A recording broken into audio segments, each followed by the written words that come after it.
Bonjour à tous, aujourd'hui nous allons suivre un tutoriel pour remplacer le connecteur de charge sur le Galaxy A20e. Le connecteur de charge, il comprend bien sûr le connecteur type C, ainsi que la prise mini jack. Vous le retrouverez en scannant le code QR directement sur notre site internet. Il vous sera livré avec le patron universel d'aide au montage qui va vous aider à suivre le tutoriel. N'oubliez pas également de commander le kit d'outils numéro 1, spécialement sélectionné par nos techniciens pour réaliser cette réparation. Vous retrouverez également le connecteur de charge dans le kit de réparation qui comprend en plus de la pièce détachée le kit d'outils également, les stickers de batterie ainsi qu'un patron en version adhésif. En commandant ces pièces sur notre site internet, vous bénéficiez d'une assistance technique gratuite par chat, par téléphone et également par mail, et vous bénéficiez également de 10% de remise avec le code YouTube. C'est une réparation qui est assez facile. La difficulté est notée 2 sur 5, il faut compter environ 25 minutes pour remplacer le connecteur de charge sur le A20e. Si vous n'êtes pas sûr d'avoir un A20e, regardez au dos de votre téléphone et le numéro de modèle doit correspondre à SM-A202F. Avant de commencer la réparation, pensez bien à éteindre votre téléphone et également à retirer le rack des cartes nano SIM et micro SD. On va pouvoir commencer tout de suite la réparation et dans la première étape, nous allons retirer la coque arrière. La coque arrière, elle est très simple à retirer. Il suffit juste de faire glisser le médiator en métal entre la vitre et la coque arrière et tout simplement faire levier pour déclipser la coque arrière. Donc on a inséré le médiator en métal pour créer un premier appui, un premier point d'insertion et ensuite on va continuer de déclipser en utilisant le médiator en plastique. Donc on utilise le médiator en métal pour créer le point d'insertion et déclipser la première partie de la coque et ensuite on finit de déclipser en utilisant le médiator en plastique. Donc c'est une réparation qui est assez facile tout simplement parce que le téléphone est fermé avec une coque qui est clipsée comme vous pouvez le constater. Donc il n'y a pas de décollage à réaliser sur le A20e. Alors là faites bien attention à bien appuyer sur le lecteur d'empreinte digitale quand vous allez ouvrir la coque arrière pour éviter que le lecteur ne vienne avec la coque que vous retirez.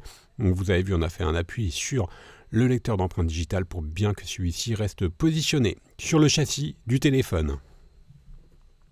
Nous allons maintenant devoir déconnecter la batterie. Avant cela, on va donc retirer le lecteur d'empreinte digitale. Il est simplement connecté sur la carte mère. On va le mettre de côté et on va pouvoir retirer le cache supérieur qui est maintenu par 6 vis. Alors attention, il y a 2 caches. Le cache du haut qui fait office d'antenne et vous avez le cache un petit peu plus grand qui est juste en dessous qui lui protège la carte mère.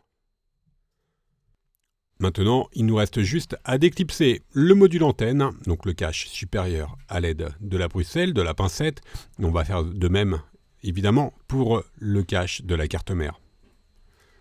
On a un accès direct maintenant aux différentes nappes et on va commencer par déconnecter la nappe de la batterie, donc celle qui est à gauche pour pouvoir travailler en toute sécurité. On la déconnecte avec le levier. Et maintenant, nous allons donc pouvoir directement passer à la troisième étape où l'on va justement retirer le connecteur de charge.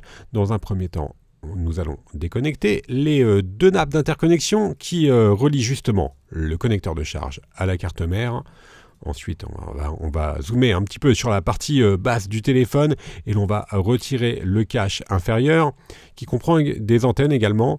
Et le cache inférieur, il va laisser apparaître, ensuite vous allez voir le module haut-parleur qui sera sur la gauche et le connecteur de charge sur la droite. Donc on retire les 7 vis cruciformes comme d'habitude sur les Galaxy, ce sont les mêmes vis donc vous pouvez les intervertir sans problème.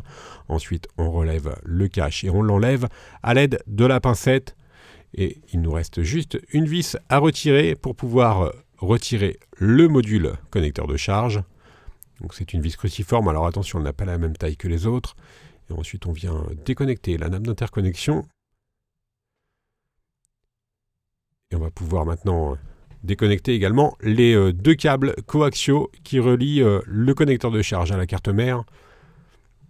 On les déconnecte à l'aide de la pincette. Et vous avez vu, le connecteur de charge, ensuite, il est très facile à retirer. Tout simplement, à l'aide de la pincette, il n'est pas collé.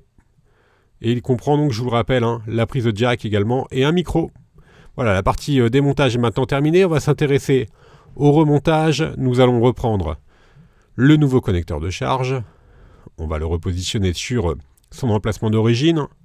Ensuite, on vient le refixer à l'aide de la vis cruciforme que l'on avait enlevée précédemment.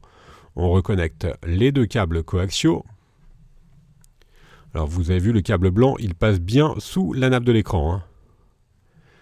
Et ensuite, on reconnecte le deuxième, le câble bleu. Faites bien attention à bien positionner ensuite les câbles coaxiaux dans leur guide sur le long du châssis pour ne pas les coincer quand vous allez refermer la vitre arrière, tout simplement. On repositionne la nappe d'interconnexion. On la reconnecte sur le connecteur de charge. On remet ensuite le cache.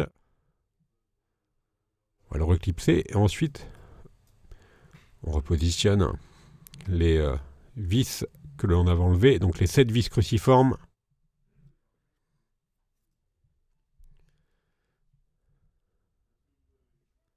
Donc c'est une réparation qui est assez facile. Les réparations d'ailleurs sur le A20E sont assez simples, notamment grâce à la coque arrière qui est très facile à enlever. On reconnecte maintenant les deux nappes d'interconnexion, donc la nappe de l'écran et ensuite la nappe d'interconnexion. Et on reconnecte en dernier le connecteur de la batterie. On va remettre maintenant le cache inférieur qui protège la carte mère et ensuite le cache supérieur qui comprend les antennes. On va refixer le tout à l'aide des 6 vis cruciformes qui maintiennent donc les deux caches supérieurs du téléphone.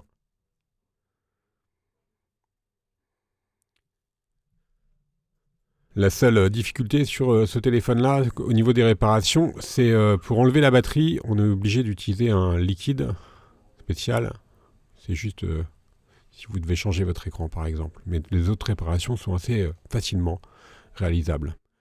On repositionne maintenant le lecteur d'empreinte digitale. On vient le reconnecter avant de repositionner la coque arrière que l'on vient reclipser tout simplement sur le châssis du téléphone en faisant des appuis sur tout le contour de celui-ci.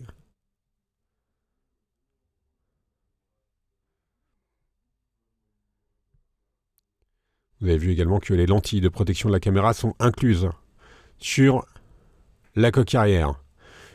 Voilà, la réparation est maintenant terminée. On va pouvoir rallumer le téléphone, remettre le rack des cartes SIM et micro SD et nous allons pouvoir faire un récapitulatif des produits utilisés pour remplacer le connecteur dock. Nous avons utilisé donc bien sûr le connecteur de charge d'origine. Vous le retrouverez sur notre site internet. Il vous sera livré avec le patron d'aide au montage. Vous retrouverez également le kit d'outils.